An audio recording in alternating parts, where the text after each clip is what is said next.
Hello, friends. Today is the 27th of August, 2025. Every age tells itself the same lie, that its crises are entirely new.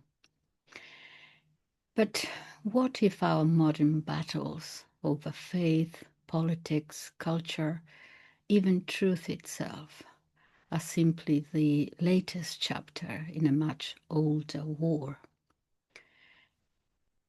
This is what I was thinking, and I asked myself the question, why is it that every revolution eventually turns its eyes to Rome, or against Rome, or against the Catholic Church?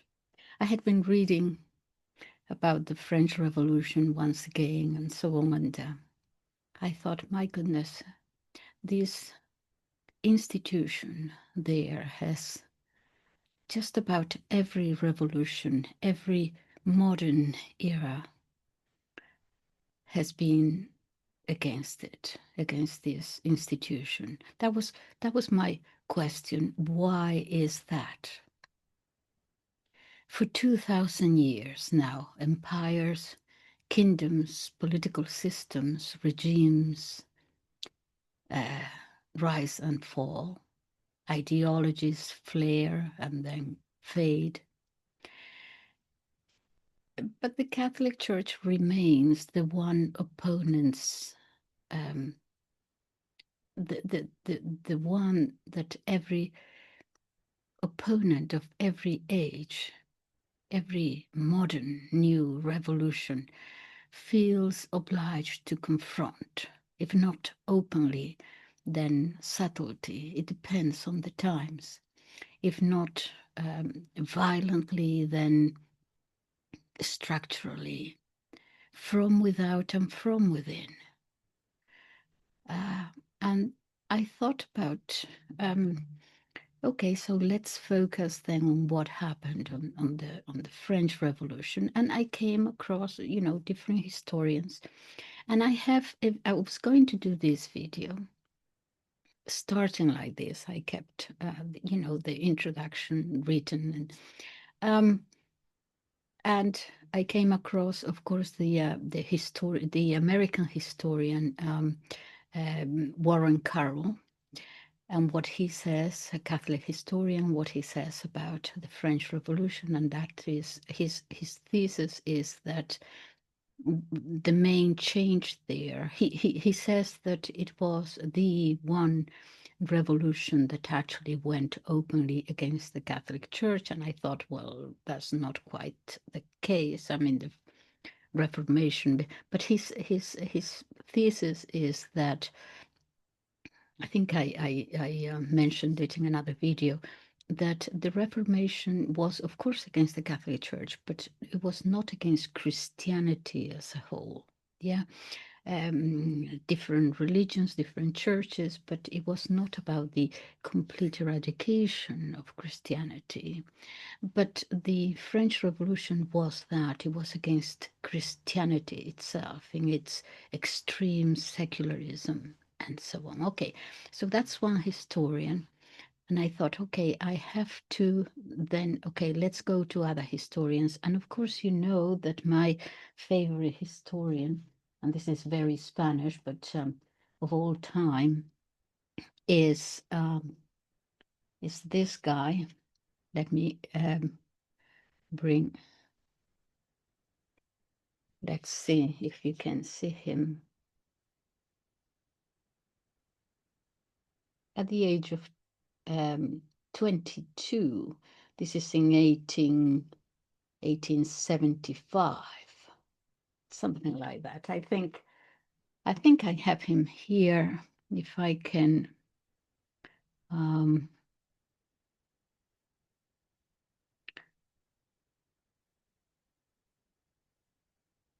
Okay, so this is him as an older man. Yeah, you see him. Okay. Never mind. Okay. So his name is Marcelino Menéndez Pelayo. I'll just call him Pelayo. Okay. And he writes also he writes about the history of one of the many books that he wrote, this one, which is 3 volumes, huge volumes, about the heterodox of Spain, and traces it back, to the very first century, all through to the 1800s, late 1800s. He died in 1912, I believe. And how they deal with, I thought this would be interesting to see what the difference, okay, how they view the French Revolution. Okay. And then, of course, we have Belloc. And then, of course, we have the different, we have the theologians. We have Garrigou-Lagrange and Maritain. And okay, so I'm involved in doing this video.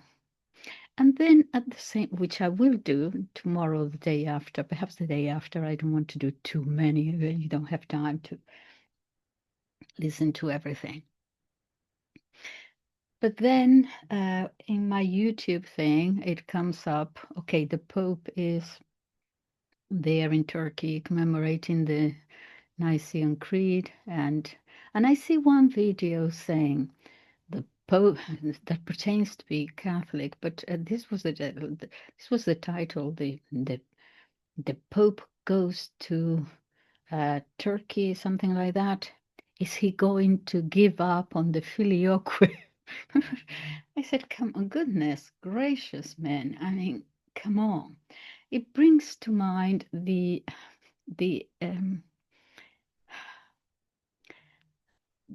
threat, the battle that the Catholic Church has had to fight for 2025 years, from inside, from outside, from the sides, from overtly, covertly. This is what interested me. But because the Pope is there, I thought I have to remind you again about my hero. And I was writing about him, and I couldn't stop crying, to tell you the truth. I got really moved, and I am even feeling rather moved again. And that is Hosius, the Bishop of Córdoba, who wrote the Nicene Creed at the age of 100. There he was. I have done 2 videos on him following Pelayo, okay? And how unfortunate it is that the Greek Orthodox Church holds him as a saint on the 27th of August. The Latin Church has never really canonized him, or there has always been a doubt there, and how unfortunate it is, because this great man, and I'm going to tell you the story again, was accused by the Arians. He was first tortured at the age of 70 by pagans because he refused to it was something to do with the idols. He refused to worship idols, and he was tortured already at the age of 70. This is in the 300s and something, okay? And then he was tortured again after the Nicene Creed. He was tortured again by the Arians, forced at the age of 100 to put his signature to the Nicene Creed. And anyway, it's a long story, and I have 2 videos because I think, anyway. but I hope I won't bore you, those of you who have been with me so long, that you have heard this story already about Hosius, Bishop of Córdoba, the one who actually wrote the Nicene Creed, and everyone said Platet, and the how he had to deal with the Arians and deal with everybody, and he was the only one who defended Athanasius and all the rest of it. I will put the 2 videos at the end, so a long time ago I did them, but anyway. So this time, I don't want to bore those of you who have already seen these videos, but I'm going to do it differently. Instead of reading from my own translation of Pelayo's chapter on Hosius, I'm going to speak to you as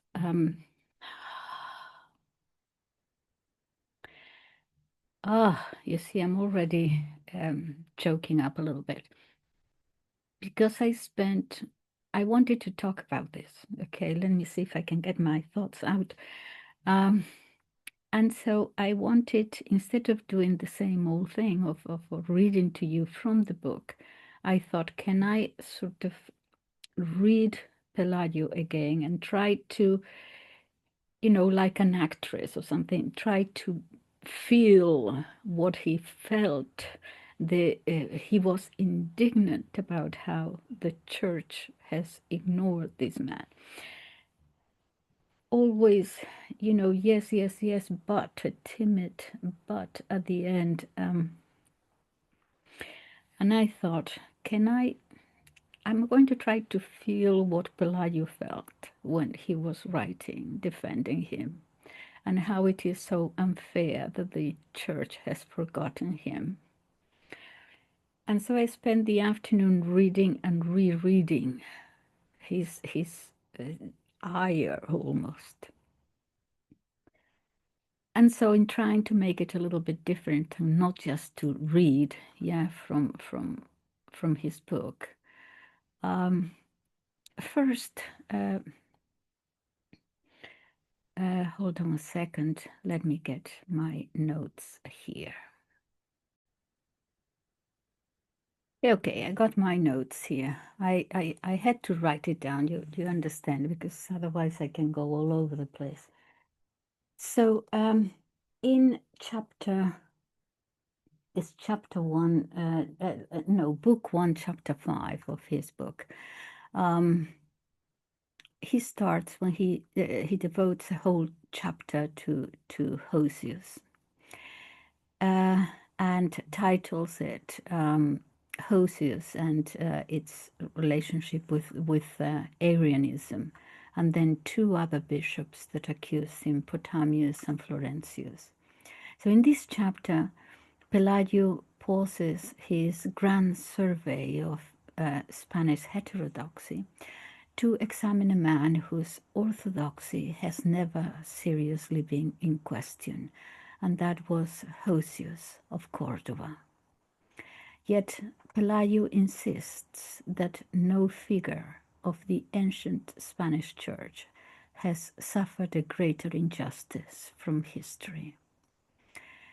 Though universally hailed as a confessor of the faith, the confessors of the martyrs are the ones who lose their lives confessing the faith. The confessors of the faith, I once heard a young man saying that a confessor was a priest who confesses. No, every priest can confess.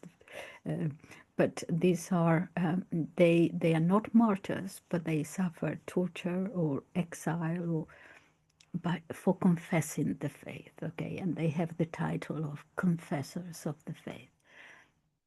So, though universally hailed as a confessor of the faith, advisor to emperors, Constantine, he was his counselor, and an architect of the Nicene settlement, Hosius' reputation remained tinged by the suspicions spread by his enemies, suspicions that the church never entirely dispelled.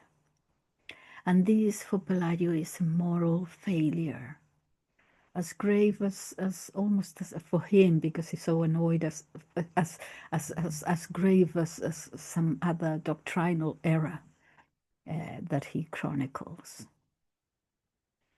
So he starts with Hosius, the grand old man of Nicaea. Pelayo presents Hosius as the very embodiment of the Spanish Christianity in the 4th century, austere, lucid, prudent, and incorruptible. He was already a venerable bishop at the time of the great persecution under Maximian. About 70 years old, Pelayo stresses, when he was tortured for refusing to sacrifice to idols. And this detail is essential. A man already advanced in age, whose body bore the scars of persecution, he went to Nicaea with the visible signs of torture. He was so respected, so famous, that he presided at the time in numerous synods and councils. And if he was there, then the thing kind of was, very, very respected. And he got to Nicaea with the physical scars. So a man already advanced in age, whose body bore the scars of persecution, it's inconceivable that would later be accused of cowardice by those who never suffered a sneeze for Christ.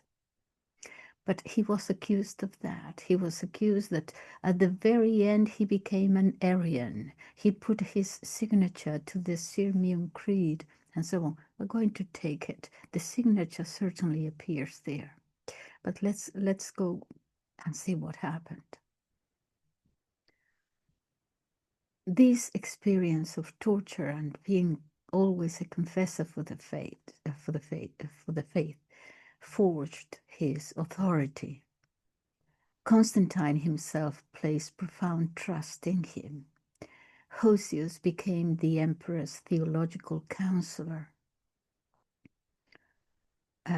before converting to Christianity. He was the moderating force between imperial power and episcopal conscience. His role at the Council of Nicaea was decisive, not only in shaping the creed, but in guiding the passions of the assembled bishops there toward clarity and peace. Remember that the Arians were there in great numbers, together with the Catholics.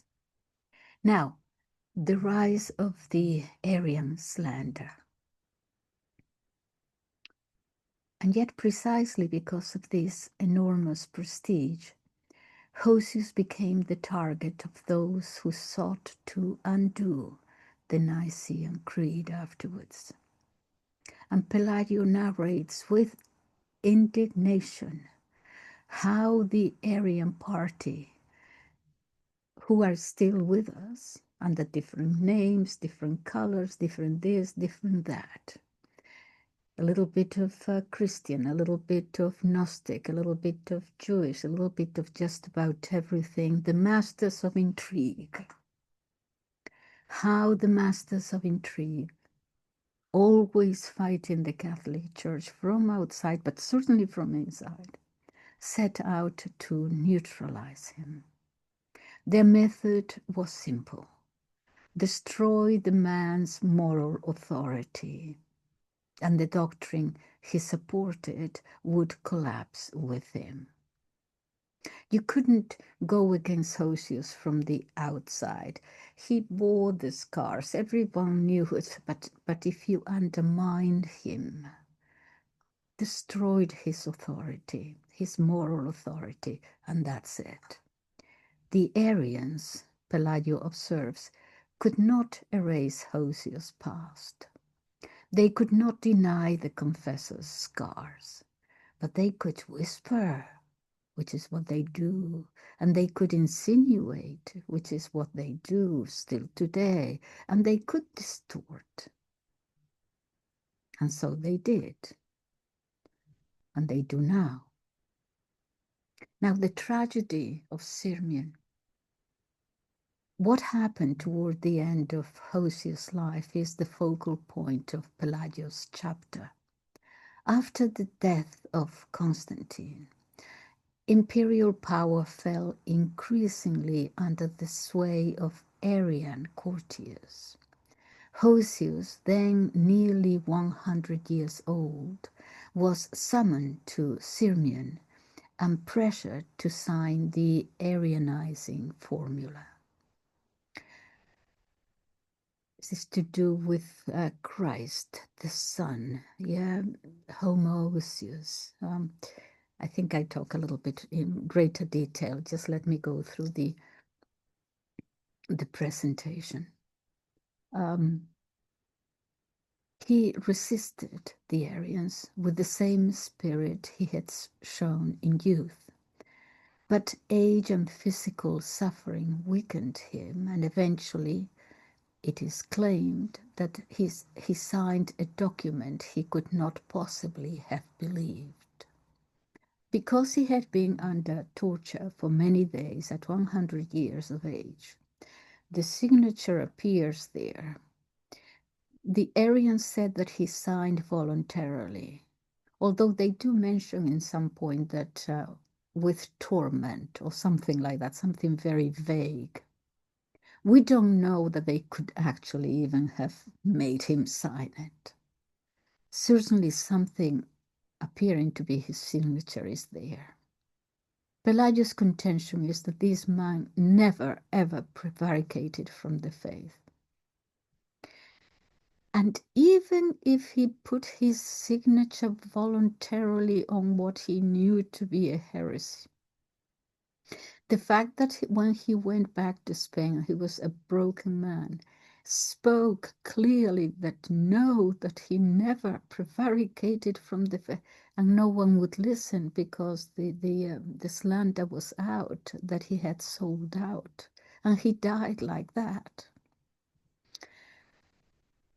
Anyway, okay, so let me continue because I'm already breaking up, and all right, so.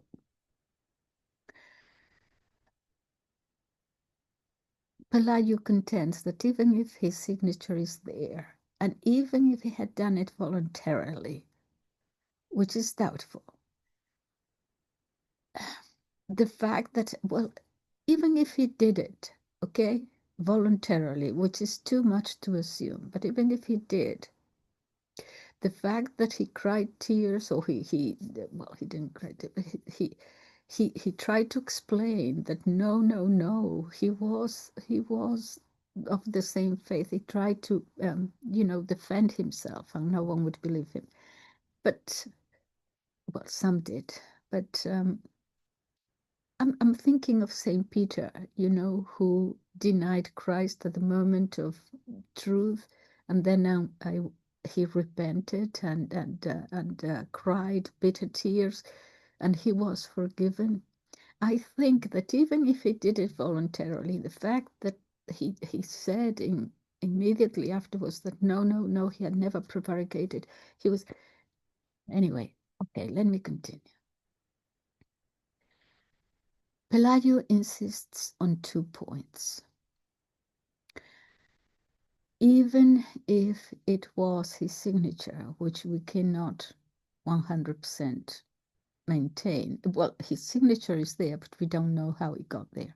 It would have been very easy for someone to force him. This was not a doctrine, and Pelayo maintains that this was not a doctrinal fall, but a physical breaking of an exhausted man. The cruelty inflicted on a centenarian bishop is itself an indictment of the Arian bad faith, the Arian spirit. For Pelayo, the Arians committed a moral crime. They tortured a man who had survived earlier tortures, but now in his century mark fragility, he could not resist forever. There are 2 bishops here, traitors. Defamation by Potamius and Florentius, 2 Spanish bishops. Potamius of Lisbon and Florentius of Merida play a shameful role in Pelayo's narrative. They were turncoats of the most contemptible variety, men who shifted theological allegiance according to political advantage. Now the emperor was Arian, and you have them in the church and you have them outside the church. Men who would go with the wind, whatever power is, nothing new. Pelayo, with his characteristic severity, condemns them not merely for heresy, but for dishonor.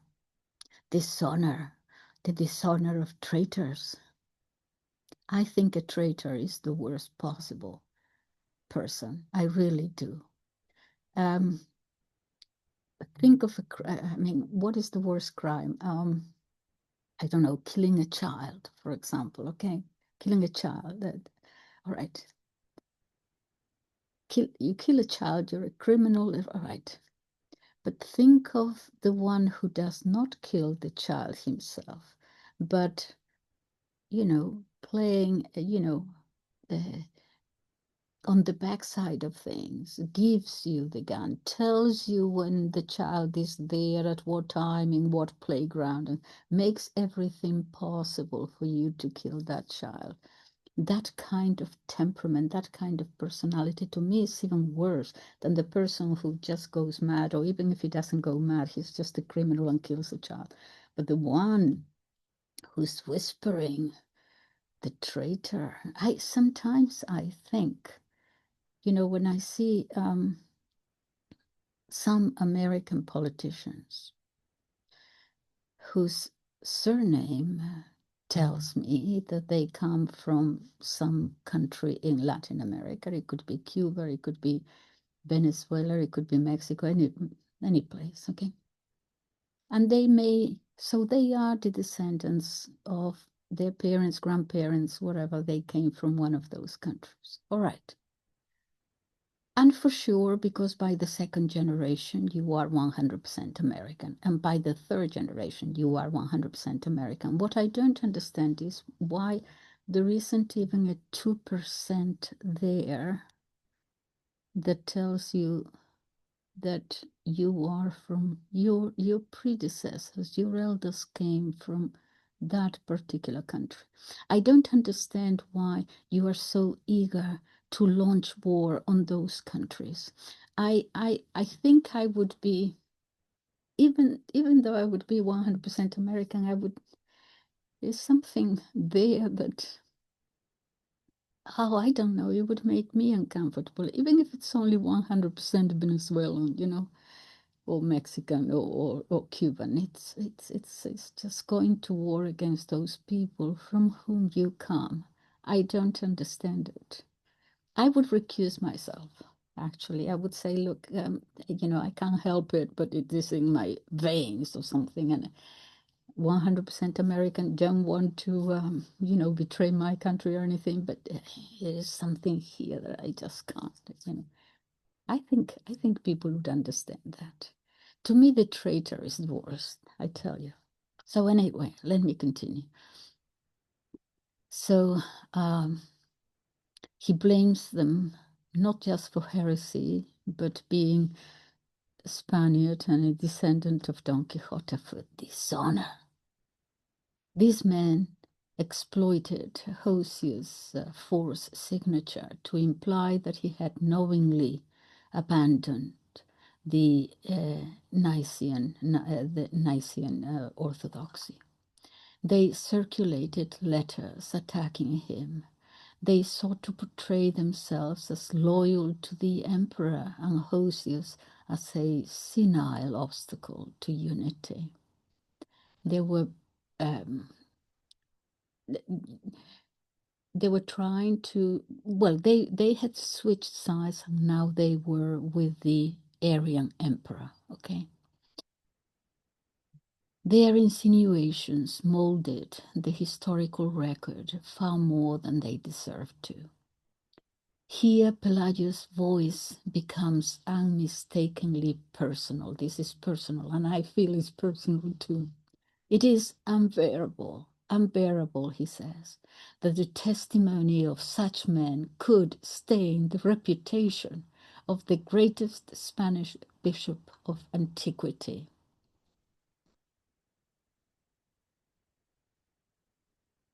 the church's failure now to defend Hosius. One of the most striking points in Pelagius's reading is that the church itself did not fully vindicate Hosius. The great bishop died shortly after the ordeal, and his name was never officially cleared. Pelayo suggests that later historians and theologians occupied with explaining the Arian controversy in general terms accepted too readily the ambiguous legacy left by the Arian propaganda against Hosius. Remember that he was one of the very few friends that Saint Athanasius had, and Saint Athanasius speaks of him as a saint always. And this thing about the signature, he practically disregards, saying whether it was or not, it doesn't matter whether someone got a signature somewhere. Totally, he was a saint. This is saying Athanasius. But when it comes to Hosius, the doubt has lingered for 2000, well. So a faint shadow remained. Not an accusation, but a sort of a hesitation, you know. Not a condemnation, but qualified praise. I doubt that now with the Pope there, anyone, well, perhaps you will, and I'll have to eat my words. I doubt that much will be said of Hosius, who wrote it. I don't know. Anyway, Pelayo rejects this hesitation with vehemence. To him, Hosius' entire life dwarfs that single moment of weakness if he had it. The only legitimate judgment is the moral one. The Arians exploited extreme old age to force a signature, and that alone invalidates their triumph. By the end of the chapter, it is clear that Pelayo is not merely recounting history, he is trying to restore a reputation. His argument can be summarized in three propositions. Hosius remained orthodox in doctrine to the end. Orthodox as opposed to heterodox, yeah? We're not talking about Catholic that and the Orthodox Church, yeah. So he remained Orthodox Catholic to the end. His coerced signature does not represent his belief. His opponents, Potamius, Florentius, and other Arian intriguers, acted with deliberate malice. And three, posterity, including the church, failed in its duty to defend a confessor whose entire life was an act of fidelity. In Pelagius's hands, the story becomes not only a historical episode, but a reflection on the fragility of reputation and the injustice that arises when slander is allowed to just go on and linger, uncorrected. The chapter ends with a sense of moral urgency. To read Hosius rightly is to vindicate in Pelayo, who's more Spanish than the flag, to vindicate Spanish Christianity, he says, in its noblest form. Okay. So let me try. So then I read him again and again, and because he produces the evidence, he produces the citations and the quotes and the letters in the appendix, and that I can read Athanasius' letter and everything. Okay, he produces the evidence. He's 22 years old, this man, when he writes. Okay, so I have spent, as I said, the afternoon just trying to get into the mind of Pelayo in order to speak as if I were. He was a great orator, you know, words and adjectives. Okay, so if I were Pelayo now, I would, among the venerable figures who formed the spiritual prehistory of Spain, those ancient bishops whose names barely reaches through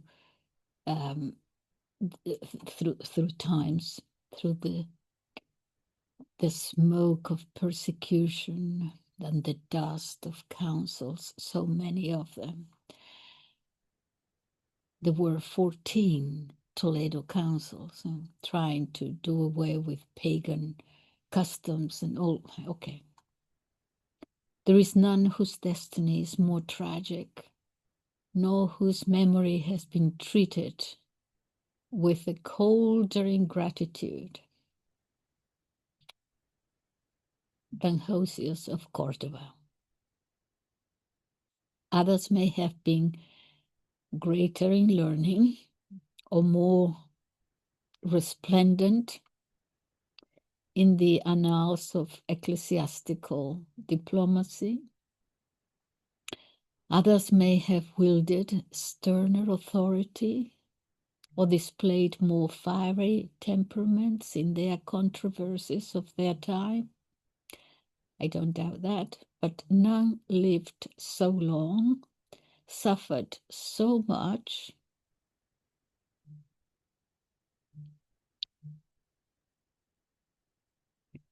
and guided so prudently, and was rewarded so poorly. Oh dear, I don't know what I'm going to get. I don't want to stop the camera because I really feel strongly about it, and I don't even care if you see me cry.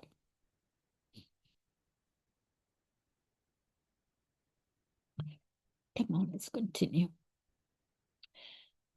But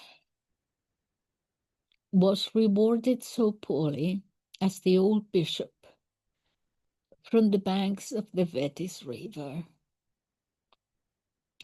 It is a curious paradox of history that the men who most deserve the undivided veneration of posterity are often those upon whom posterity bestows only half-hearted praise, tinged with some impotent reservation or some timid but, yes, but. Some shadow thrown by the slander of enemies. Such a shadow lies across the figure of the great Hosius. Confessor, the ancient writers called him, the counselor of Constantine, the soul of Nicaea, the incorruptible pillar of orthodoxy. And yet, even these titles, lofty as they are, seem recited with a certain hesitation, as though beneath them lay something questionable, a faint accusation whispered by distant tongues. That accusation is, of course, the Arian calumny, the allegation that in the last days of his life, broken by age and persecution, Hosius appended his signature to one of the formulas of Sirmium. And though all sober historians agree that he acted under intolerable duress, that this hand was guided not by conviction, but by the trembling exhaustion of the centenarian tortured anew, nevertheless, that mark has remained like a drop of acid falling upon a venerable manuscript. To read it is to experience an involuntary, though unjust, pang of disappointment that the Church has never openly cleared his name.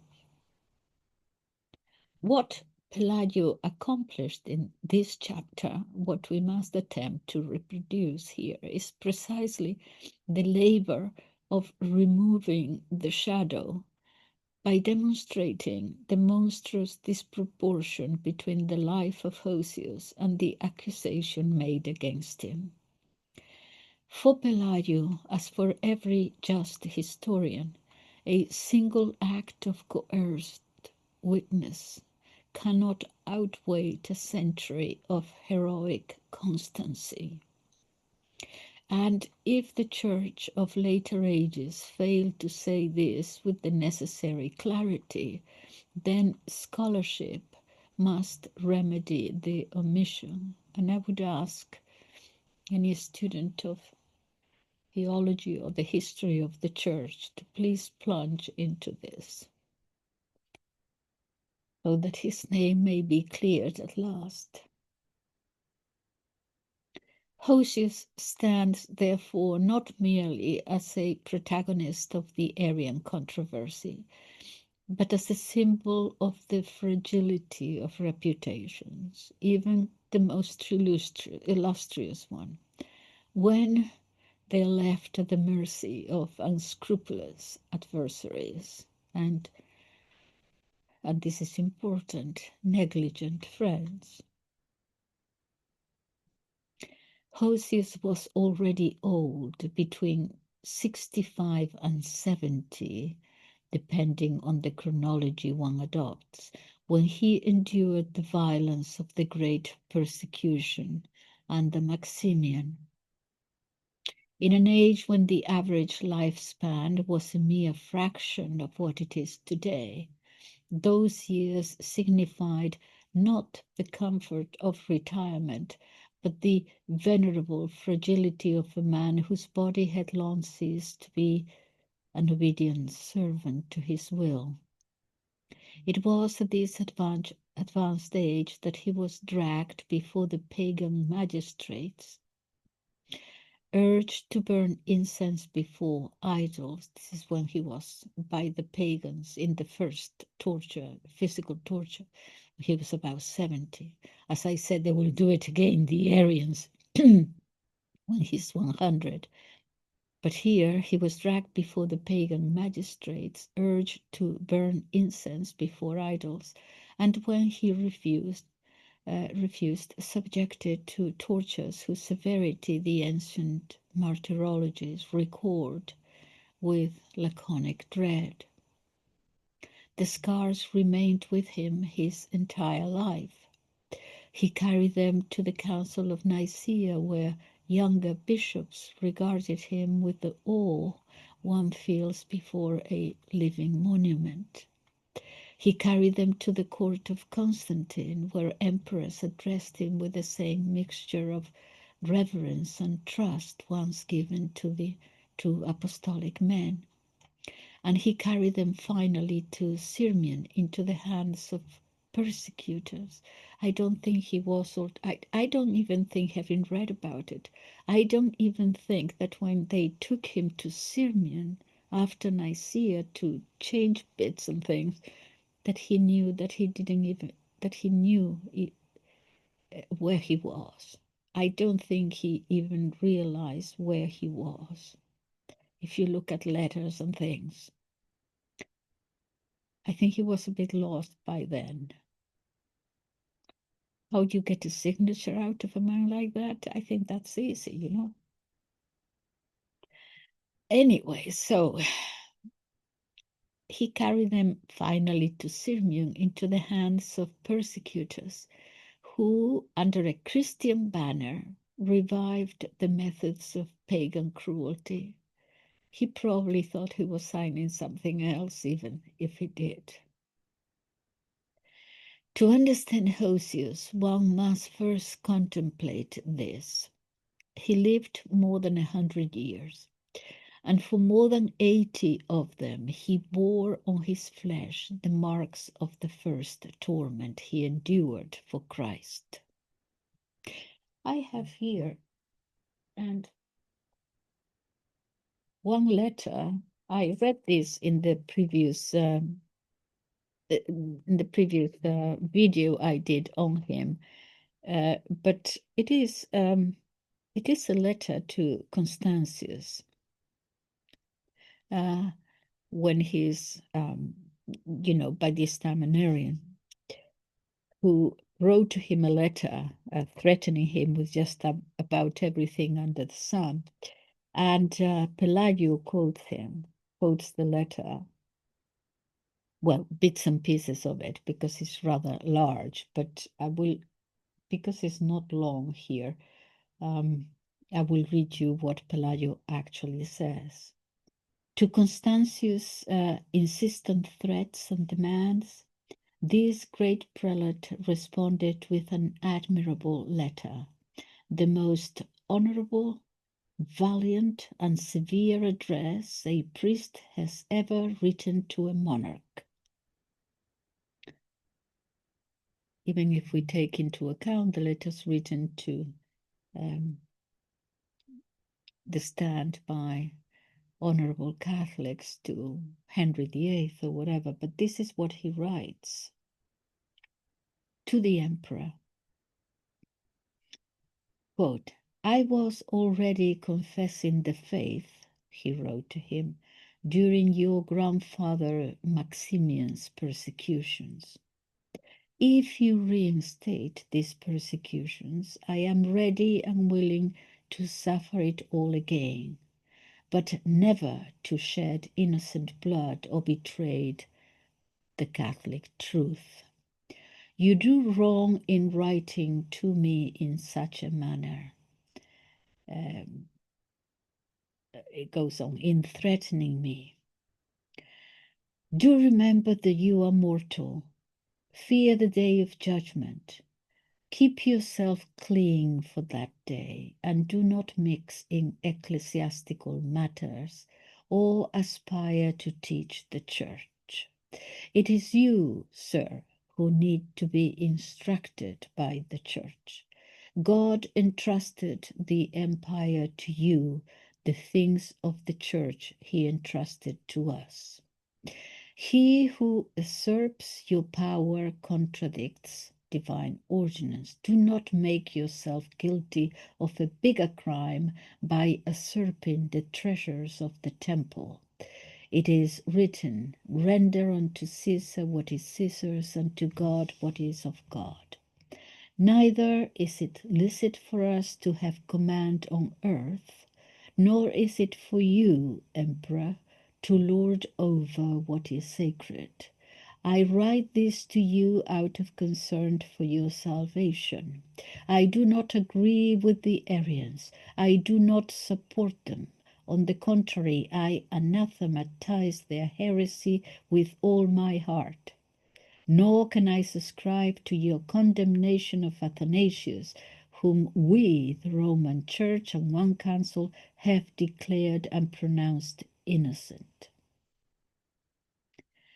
It's inconceivable that a man such as this could later be accused of heterodoxy and moving over to the Arian side.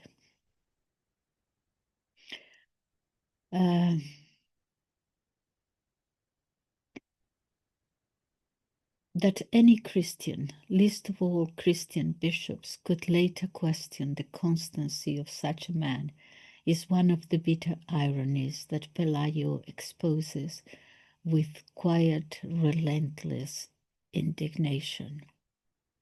The Hosius of the early 4th century was a moral authority of a kind seldom seen. He was not a speculative theologian like Athanasius, nor a fiery controversialist like Hilary of Poitiers. He was rather the personification of Christian prudence, slow to anger, averse to schism, serene in judgment, generous even toward his adversaries. This gentleness was not weakness. It was the softness of velvet covering the intransigence of steel inside. Constantine, whose own temperament oscillated between magnanimity and despotism, perceived immediately in Hosius the rare combination of moral firmness and political wisdom that makes a man indispensable. Thus began one of the most remarkable relationships between ecclesiastical and imperial power in ancient history. Constantine listened to Hosius because he sensed, not by argument but by instinct, that this Spanish bishop possessed something the emperor lacked, the stable clarity of a conscience untroubled by ambition. Hosius was, in a sense, the emperor's conscience made visible. At Nicaea, Hosius acted with the tact of a statesman and the faith of a confessor. He presided, some say formally because he was already so old, some say in fact. His signature appears first in any way. Okay, so over the most consequential council of antiquity. He mediated between violent factions. He restrained the zeal of the Alexandrians. He preserved the dignity of the synod when the imperial envoys, with their military airs and clanking weapons, threatened to transform a theological debate into a political spectacle. Pelayo insists, and rightly, that without Hosius, the Nicene Creed would have emerged differently, perhaps less clearly defined, drawn up in more cautious terms, leaving the Church vulnerable to the subtleties of the Arian rhetoric. It was Hosius who persuaded the hesitant, who reasoned with the scrupulous, and who silenced the sophists by appealing not to speculative subtleties but to the plain sense of apostolic tradition.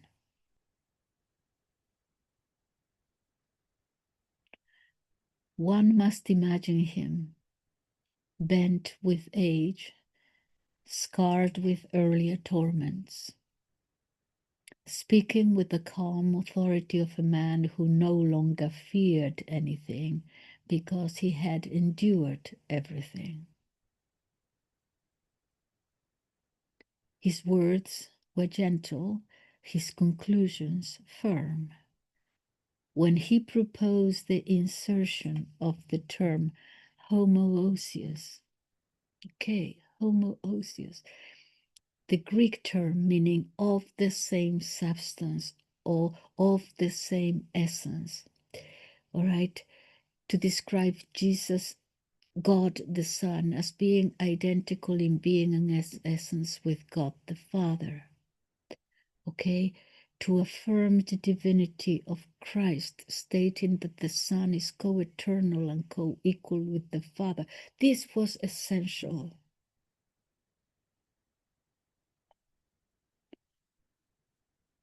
When he proposed the insertion of the term homoousios, he didn't so not as a metaphysician concerned with philosophical precision, but as a pastor concerned with the intelligibility of the faith.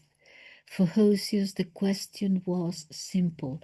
Did the church believe that the Son was truly God? If so, the word was necessary. If not, the entire edifice of Christian worship. If you deny the divinity of the Son, the whole edifice of Christian worship would collapse into idolatry. This was important to him.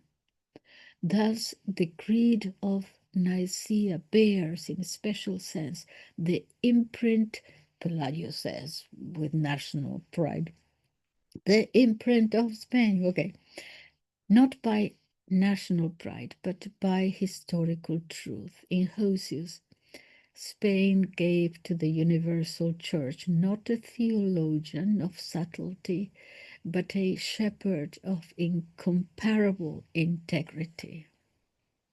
But great authority invites great hatred, and hatred breeds calumny.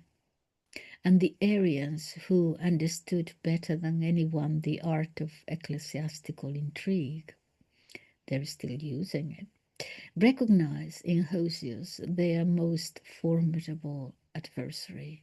As long as the old bishop lived, the Nicene faith possessed an elder statesman whose word carried the weight of experience unmatched by any other, and so they resolved to destroy him.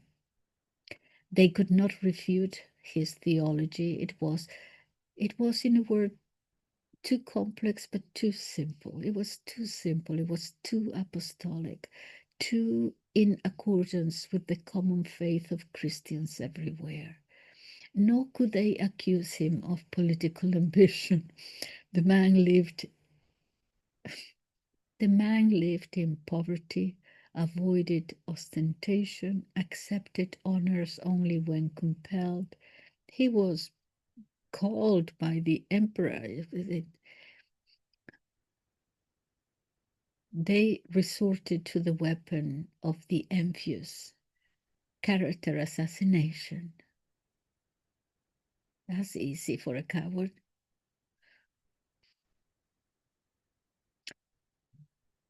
Potamius of Lisbon and Florentius of Merida, two Spaniards by geography but not by spirit, became the instruments of this campaign. Pelayo describes them with the contempt of one who recognizes in them not merely heretics, but traitors, traitors to the moral dignity of the Spanish episcopate. They were men of quick intelligence and quicker cowardice. We find them everywhere, ever ready to embrace whichever doctrine promised the greatest immediate advantage. Under Constantine, they were Niceans. Oh, yes, they agreed. Under Constantius, they became Arians. Had the Emperor Julian lived longer, they would have probably become pagans. Their letters against Hosius, dripping with insinuation, not facts. I have them.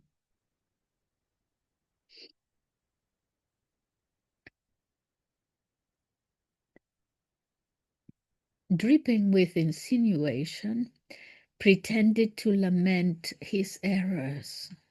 They lament his errors, while triumphantly announcing his return to the imperial side.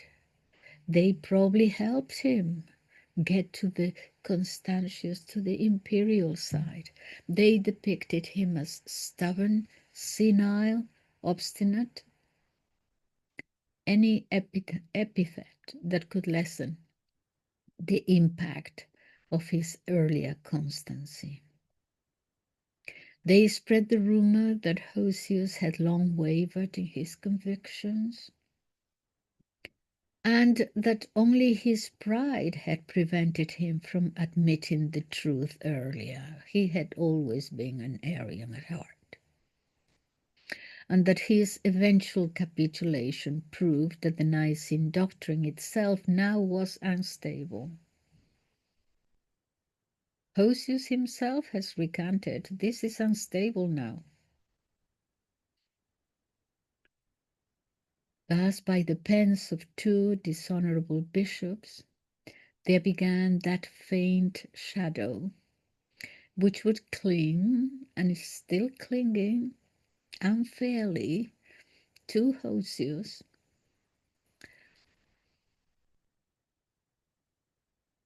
for more than 15 centuries.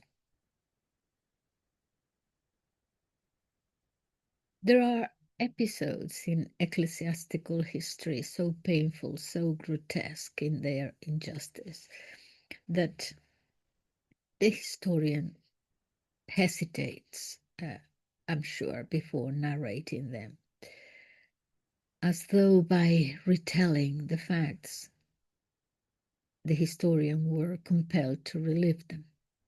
The ordeal of Hosius at Sirmium belongs to this mournful category. One must imagine it not with the dramatic exaggeration of legend, but with the sober detail that befits tragedy. For tragedy does not require embellishment of any kind, it requires only truth.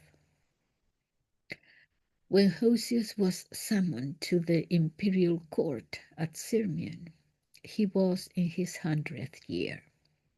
Some writers, less scrupulous than Pelayo, have reduced his age to 90 or even 85, perhaps in order to diminish the enormity of what was done to him. But the testimonies agree he was a centenarian, they say, a man who had outlived emperors, philosophers, bishops, and heretics, a man whose youth had been formed under the last gasp of paganism and whose old age had seen the empire adorned with the banner of the cross. And to this man, bowed with time, weakened by incessant labors, bearing the scars of torture inflicted nearly 30 years later, to this man, the Arian faction applied the instruments of coercion. You can imagine what those instruments were. Constantius, the emperor, was no monster. He was weak, pliable, easily swayed by the senator talents of court theologians. But weakness in a ruler is often more dangerous than cruelty. A cruel man may at least act openly. A weak one becomes the tool of every cunning adviser. Such were the men who surrounded Constantius. Valens of Mursa, Ursatius, all the Arians dressed up as Christians, and others of the same breed, clerics whose zeal had outrun their piety and whose ambition crowded out whatever remained of Christian mercy. Hosius, exhausted by travel, was compelled to debate with them.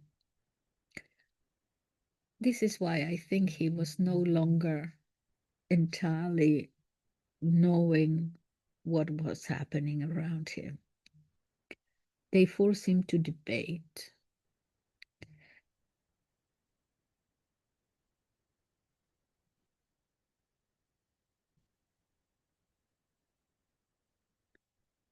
They assailed him with sophisms, with appeals to imperial loyalty, with accusations that he alone prevented the peace of the church.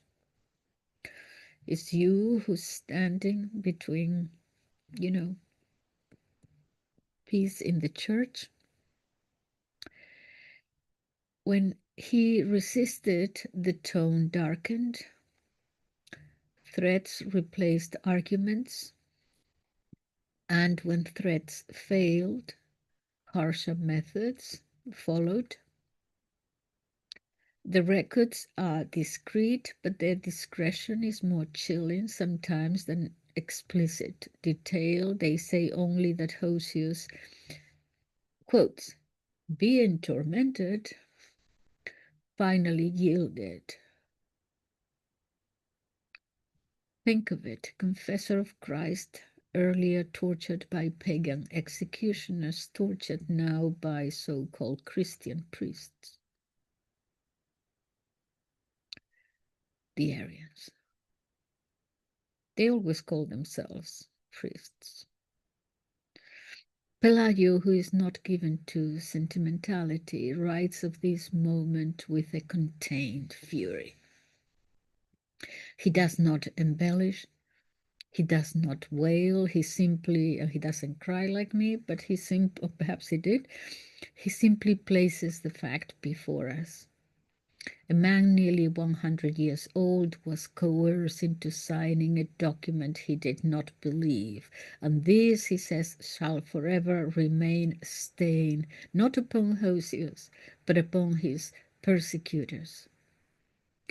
The formula placed before Hosius was one of the notorious Sirmian drafts, ambiguous, evasive, neither openly Arian nor explicitly Orthodox, Catholic, crafted with the dexterity of men who attempt to conceal falsehood beneath the mask of diplomatic compromise.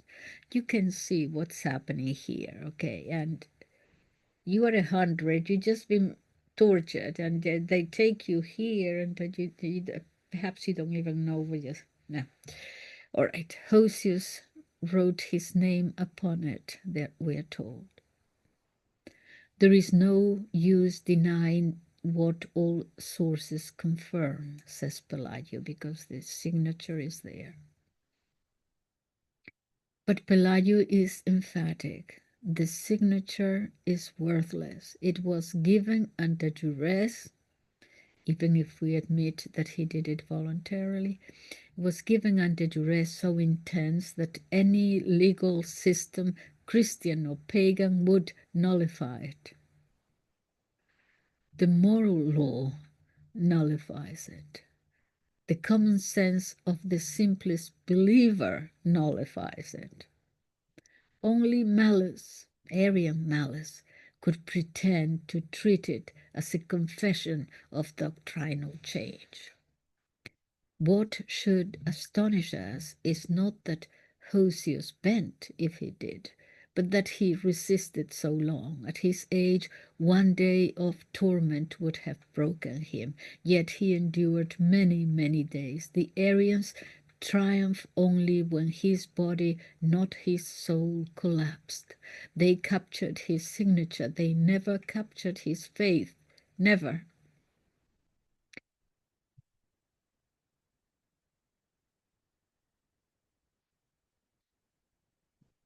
He returned to Córdoba shortly after, broken for the moment, but not defeated. And before dying, he repudiated everything that was said. He repudiated that signature. He probably didn't know how he got there, even if he signed it. He said that if it was there, he had been forced to give it. This fact, recorded by those who cared nothing for pleasing the Arians, should have settled the matter forever, and yet, astonishingly, it did not. If the Arians had been the only enemies of Hosius, the damage might have been contained. Heretics often slander the Orthodox. Such is the nature of doctrinal warfare.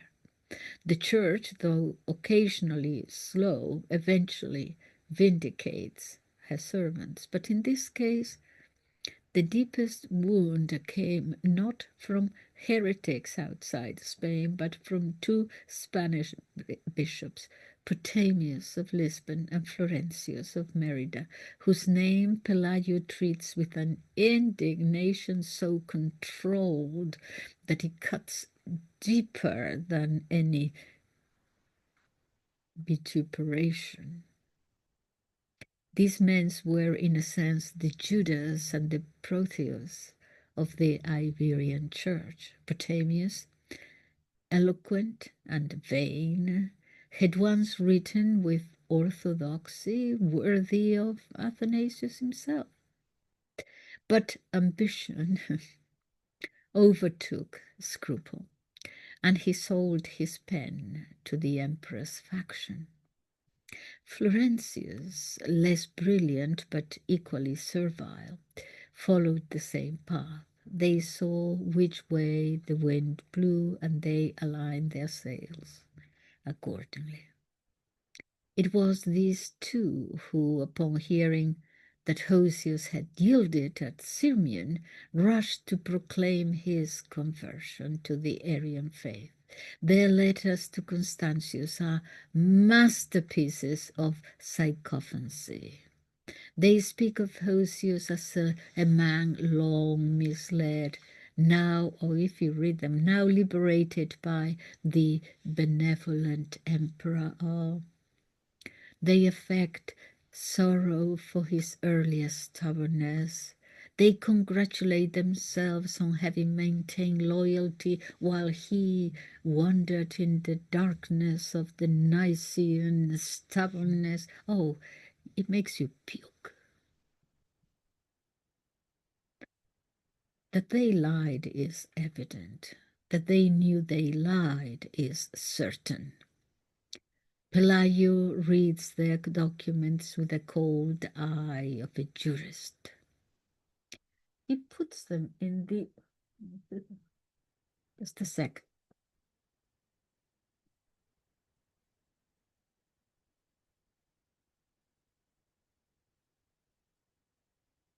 Oh. See, this 3 volumes of this wonderful book, but at the end, it gives you all the letters, all the things with the translation, because many of them are in Latin. Anyway, let me see if I'm here. Okay. So their documents, he reads them with the eye of a jurist. Line by line, he exposes their inconsistency. Their convenient reinterpretations of earlier events, their sudden transformation from defenders of Nicaea to henchmen at Sirmium. What inflames Pelayo was not merely their treachery. The treachery is common enough in ecclesiastical history. Yes, but their success. Their letters circulated, their insinuations were repeated, their narrative shaped the early perception of Hosius' last months. And though later historians corrected the worst slanders, something of the original poison remained. So the shadow that falls upon Hosius is not entirely Arian. Part of it is Spanish, originating in the pens of men who should have defended him. Now the paralysis of the Catholic response to all this. At this point, Pelayo turns his accusing gaze not upon the Arians or the traitors, but upon the Catholic Church of the 4th century itself. It is here that his indignation reaches its climax. Where, he asks, were the defenders of Hosius? Where were the Athanasiuses, the Hilaries, the faithful allies of Nicaea, when the greatest confessor of their age needed vindication? Athanasius, absorbed in his own struggles, wrote a few letters, called him a saint, didn't take any notice, but He certainly did not defend Hosius as Hosius had defended him, just saying. Okay. So for Pelayo, he says he mentions Hosius and he explains how and so on, but with respect, with reverence until the end, but without too much insistence. Pelayo complains. Hilary of Poitiers, though he speaks warmly of the Spaniards' early deeds, refrains from elaborating upon the injustice done to him. Others remain silent. The Eastern bishops, preoccupied with their own councils, allowed the rumors to circulate unchallenged. Even the West, which owes so much to Hosius' leadership, failed to raise a united outcry. The silence was not malicious. It was human. The church was exhausted. Her heroes were scattered, exiled, imprisoned, dying. In such a climate, injustices, even great ones, go uncorrected. But Pelayo refuses to excuse that omission. To him, the failure to vindicate Hosius is a moral stain upon Catholic history. The Arians, he writes, injured him by force. His brethren injured him by their silence. It was that silence, more than anything else, that allowed the faint ambiguity to remain. Had a single great council formally declared the coercion null, the matter would have been closed, but no such decree was issued. Hosius died without public rehabilitation, carried to his grave, we don't know where,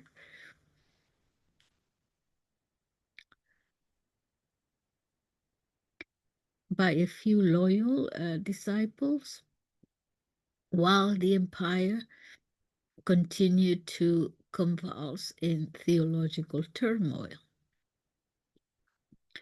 So the last days, and yet despite all this, Hosius died in peace. Not the peace of worldly vindication, but the peace of a conscience that had never betrayed the truth willingly. Pelayo, drawing upon the ancient sources with reverent precision, it must be said, describes the old bishop's final months. He returned to Córdoba, scarcely able to speak, fully conscious, it seemed. He repudiated the Sirmian formula in the presence of his clergy.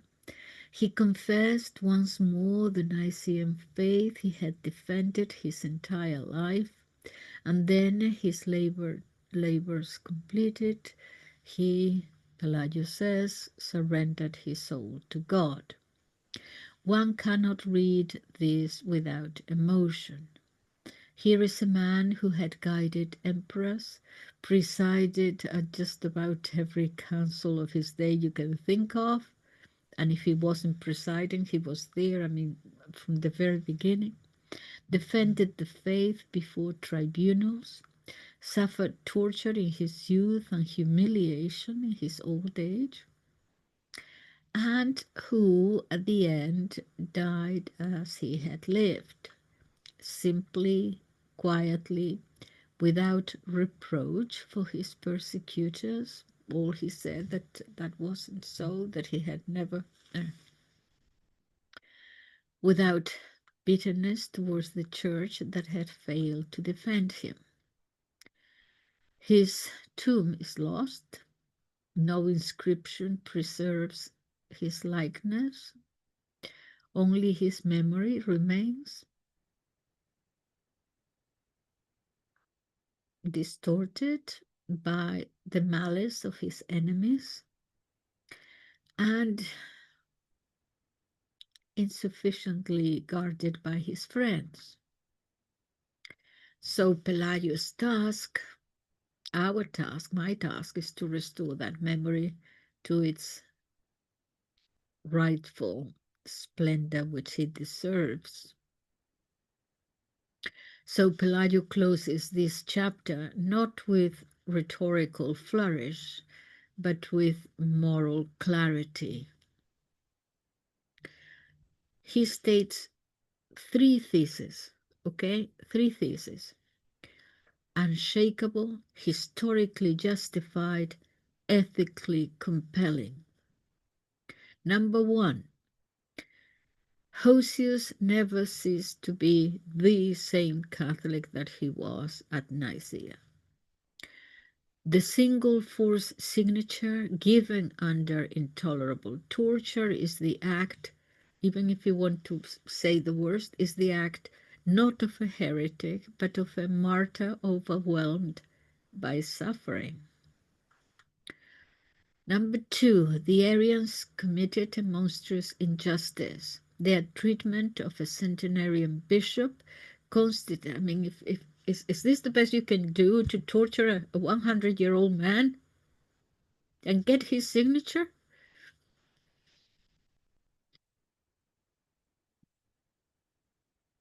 The treatment of a centenarian bishop constitutes a crime against both Christian piety and natural humanity. Number three, the Church failed to defend one of her greatest sons, not through malice, not perhaps through exhaustion, distraction, and the confusion of an age in turmoil. To read Pelayo is to feel that this failure calls for rectification. The Pope is in Nicaea, okay, or where Nicaea was. I think we have to look back at this. I think this man needs to be canonized. Anyway, that's me. But this failure calls for rectification, not by councils, for those days are past perhaps, but by historians, by telling the truth, by insisting on the proportion between a life of heroism and a moment of enforced or forced weakness. We purify the memory of Hosius from its undeserved stain. And so, in a sense, Pelayo completes the 4th century, what the 4th century neglected. He restores to Spain the full glory of her earliest and noblest bishop. And what would he say if he had to speak now? Pelayo, I mean, not Hosius.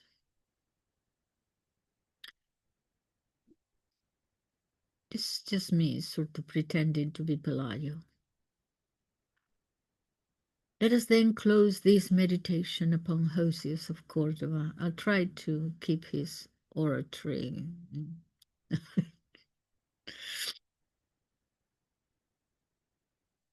Let us then close this meditation upon Hosius of Córdoba, this elder of elders, this confessor twice crowned, this Spaniard whose name should shine like a steadfast star above the centuries, with a final reflection that belongs not to the cold tribunal of historians, but to the burning conscience of a people.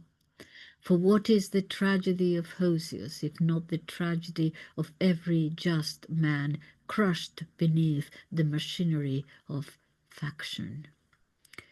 What is his humiliation of Sirmian, if not the eternal parable of how the pure in heart are the first to be sacrificed when power trembles, when cowards whisper, when the ambitious conspire? And what is his lonely death, far from the olive groves of Córdoba, if not a warning carved with fire, that even the greatest among us may be abandoned when storms rise? Hosius endured that storm, not in the springtime of youth, when blood is hot and defiance easy, but at nearly 100 years of age, a living relic from the age of persecutions, a survivor of Maximian's tortures, now once more scourged not by pagan tyrants, but by brothers in the faith. Yes, brothers. The wound is deeper for that word. Let no one pretend that only the Arians wronged him. The Arians slandered him, yes, but the church, his church, the one he had defended at Nicaea, the one for which he had spent the treasure of his years, that church abandoned him to the wolves when it suited its quiet convenience. It did not raise its voice for him. It did not send a helping hand. It preferred, as weak men always prefer, the safety of silence to the duty of loyalty.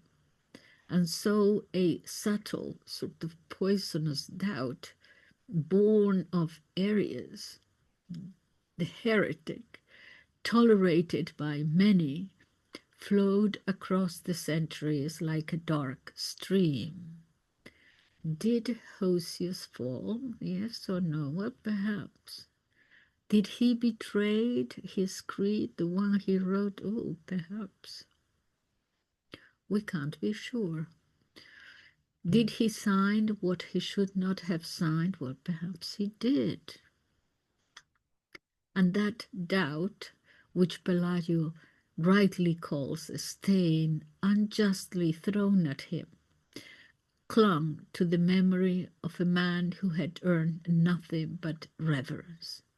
Let us be clear, Hosius' fall was the fall, if there was a fall, of a broken body, not of a soul corrupted. It was the concession of a martyr in chains, not the hesitation of a theologian confused. He yielded, if he did, yes, but as the cedar, this is an example from him, as the cedar yields to the tempest when its roots can no longer hold. And even then, in yielding, if he yielded, he never embraced falsehood. He merely signed the shadow of a formula which others twisted into substance. If this was a fall, it was one more noble. It was one more noble than the triumphs of his persecutors. It is easy to stand upright when one is young and strong and celebrated. It is easy to defend the truth when applause follows truth like an obedient echo. But to defend it for half a century, to defend it through torture, exile, suspicion, that is greatness. And to die misunderstood, that is sanctity. And Spain should remember him, if only Spain.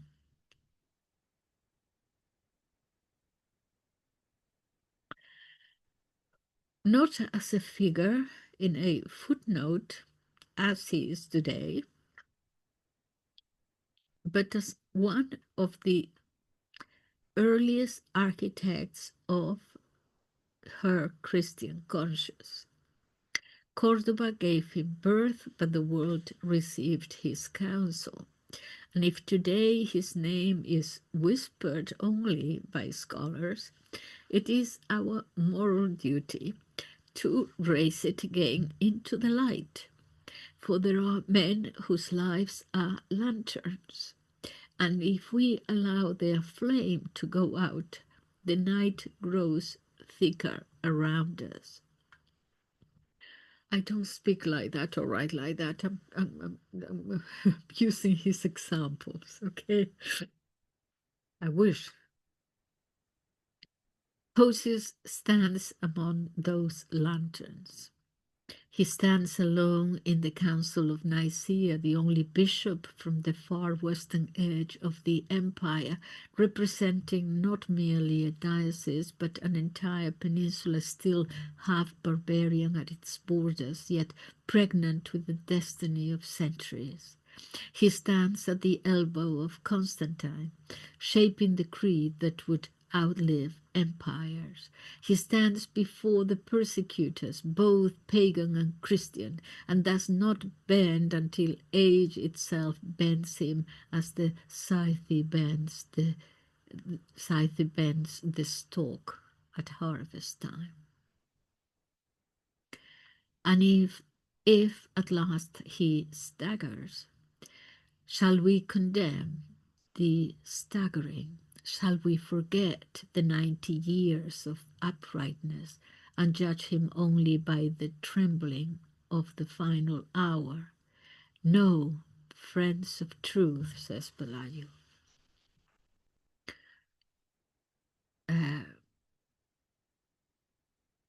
This epilogue Pelayo demands is an epilogue of justice. Let the Arians keep their calumnies. Let the timid keep their silence. Let the partisans keep their small, sour zeal. But let at last, or at least, Spain keep Hosius. Spain keeps the memory of a man who rose higher than imperial favor and fell more nobly than imperial wrath could strike. And in that remembrance there is something of our national spirit, says Pelayo. A spirit capable of immense tenderness and immense fire too. A spirit wounded often by the world, yet proud enough to endure. A spirit that knows how to suffer without forgetting how to love. Thus may the dust of Sirmian rest lightly upon him. May the shadow cast by his enemies disperse like morning mist. And may his name restore to honor, the honor that he deserves, shine once more with the solemn, unyielding brightness of a Spanish conscience unbroken. Hosius of Córdoba, confessor, statesman, victim, the writer of the Nicene Creed,